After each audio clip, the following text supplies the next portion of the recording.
Every time we see that devastation, we're just reminded that we need to look out for folks on the West Coast and also how fortunate we are in this area. No question. And we turn to our meteorologist, Tevin Wooten. You think about the winds now.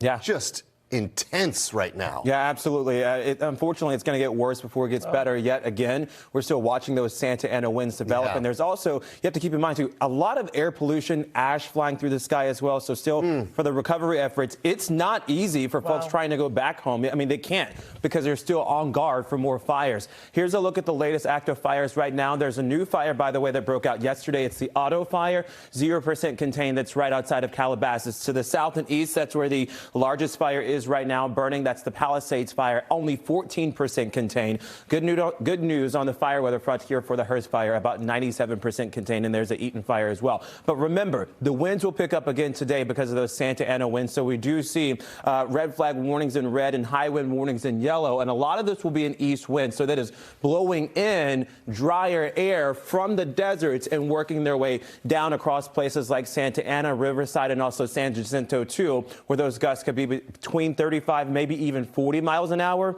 through tonight, early tomorrow morning, and before it's all said and done, 50 to 70 miles an hour. Now, we also have to keep in mind there as well, because of that drier air coming in for them, there's still a lot of low humidity. So even as the winds ease up, there's still a lot of drier air in place. Here, the air is dry, obviously colder and not as strong, too, for our winds today at about 10 to maybe 15 miles an hour right now, sustained, with temperatures at about 30 degrees. So if you couple those two together, you do get a feels-like temperature, or what's known as a wind chill, of about 21. Region-wide, those gusts are speeds are between 10 and 20 miles an hour, but likely to top out at 30 to 35 miles an hour between today and tomorrow before they taper off into Thursday and Friday. The other thing that will do today is bring our temperatures down. So yesterday we had temps in the upper 30s to low 40s. Today, for feels-like temperatures at best, we're right around 20 to 21 degrees, so it's another heavy coat day. And then tonight, you certainly want to grab those extra blankets, too, as wind chills are down into the perhaps teens, if not single digits for some of us. Over the next 3 days, we do have cold air remaining, so we're not likely to see a lot of this change. Today's high is right around 32, tomorrow at 29, and Tuesday, we are closer to 30 degrees.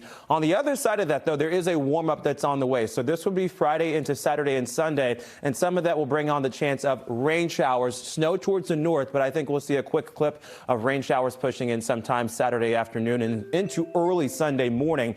Most of us should walk away with less than half an inch of rainfall. In our 10-day forecast, as that mild air moves in, remember it's moist as well, so Saturday will be the wettest day of the next 10. We're also watching the chance of snow showers on Monday for MLK Day.